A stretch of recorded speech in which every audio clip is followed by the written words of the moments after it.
honneur pour moi de parler ce soir en tant que présidente de l'association Humaine pour Parkinson. Je suis moi-même atteinte de la maladie de Parkinson.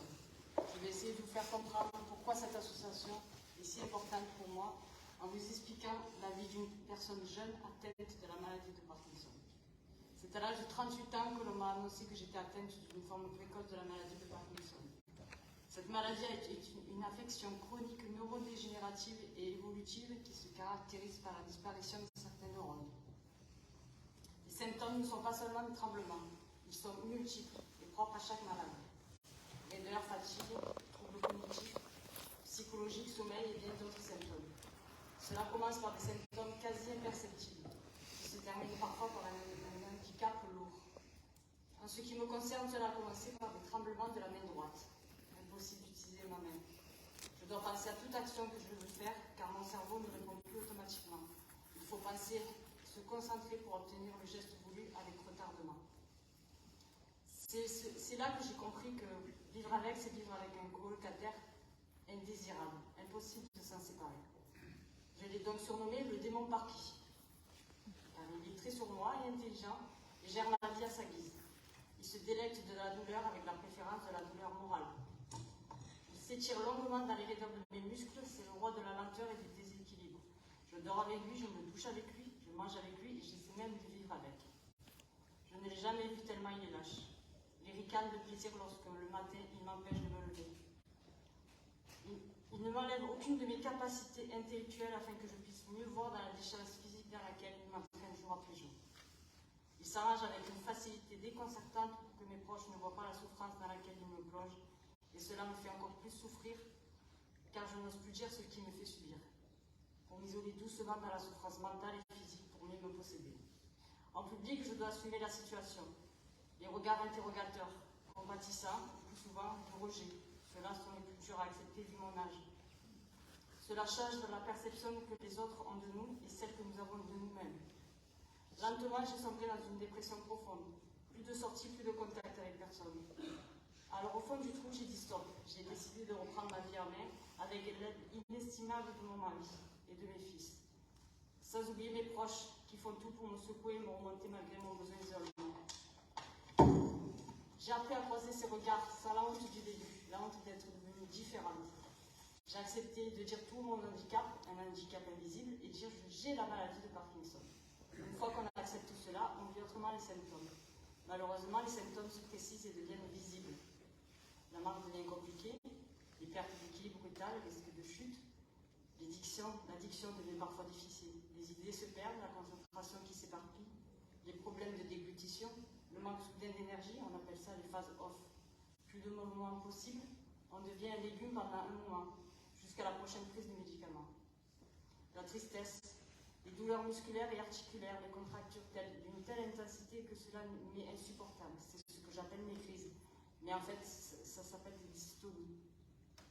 Tant bien que mal, les médecins trouvent un traitement que je tolère et qui m'aide à supporter tout cela.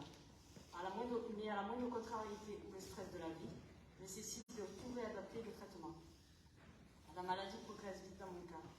Mon corps ne m'appartient plus et c'est comme si j'avais perdu le mode d'emploi de ma vie. Mais pas question qu'on ait pitié de moi.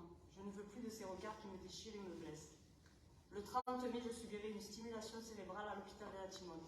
Cette opération a pour but d'améliorer mon quotidien. Malheureusement, à l'heure actuelle, aucun traitement ne peut arrêter la progression de la maladie.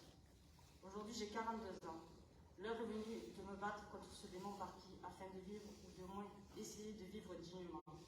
Toute ma vie, je me suis battue pour être la femme que je suis devenue aujourd'hui et j'ai encore des projets pour ma vie.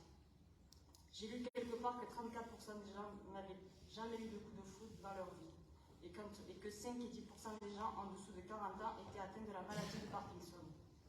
Ce qui est particulièrement dommage dans les deux cas, et bien qu'il soit assez rare de contracter cette maladie avant la quarantaine, je fais malheureusement partie de ces malchanceux et qui l'ont développé à ce jeune âge. En revanche, dans mon malheur, j'ai quand même eu la chance d'avoir connu dans ma vie le coup de foudre, mon mari, mon oxygène, qui se bat en première ligne avec moi et lorsque je n'ai plus la force, me soutient encore et encore. Nous avons eu la chance d'avoir 2 enfants magnifiques et tellement courageux. Sans oublier ma famille et mes amis exceptionnels qui sont dans la salle d'ailleurs. Elles sont toujours à mes côtés. qui m'ont donné la force de créer cette association. Cette maladie a une cause, une évolution et des chances d'avoir un remède. Mon désir le plus cher, c'est que mes enfants, nos enfants, la génération à venir n'aient plus à affronter ce que j'affronte moi. Cette maladie m'a fait acquérir une force mentale, surhumaine comme me disent certaines de mes proches. J'ai donc décidé de créer en octobre 2022 l'association humaine pour Parkinson. L'association a pour mission d'organiser des actions, des événements pour soutenir diverses initiatives et surtout les maladies neurodégénératives. L'objectif est de mieux faire connaître et surtout d'aider la recherche, plus particulièrement pour la maladie de Parkinson. Via les réseaux sociaux, l'association apporte une analyse personnelle sur l'évolution des différents traitements, notamment tous ceux que j'ai pu tester, et le soutien moral. Nous nous battons pour récolter des fonds pour la recherche afin de pouvoir espérer un peu plus. L'association souhaite également soutenir les aidants, pour qui souvent il est difficile de comprendre et se sentent souvent désemparés devant certaines situations. Les aidants jouent un rôle capital et doivent pouvoir se ménager car le don de soi n'est pas l'oubli de soi. C'est pour cela qu'un soutien administratif et technique est proposé. Le volet social reste important, un soutien auprès des malades et des aidants. La campagne d'adhésion est lancée. Je voudrais remercier au nom du conseil d'administration tous les adhérents et les nombreux donateurs déjà, les commerçants, les associations et les entreprises de la Plaine-sur-Yvonne qui se sont investis dans ce projet en 2022 et nous le savons seront avec nous en 2023. Les élus, plus particulièrement Valérie Rabasséda et le personnel municipal pour leur professionnalisme et leur implication pour que cette soirée soit un succès. Je tiens à remercier particulièrement M. le maire Nicolas Bazuki qui nous soutient depuis le début dans ce beau projet et qui nous a permis d'être ici ce soir afin de vous présenter l'association. Parkinson est devenu mon combat, notre combat.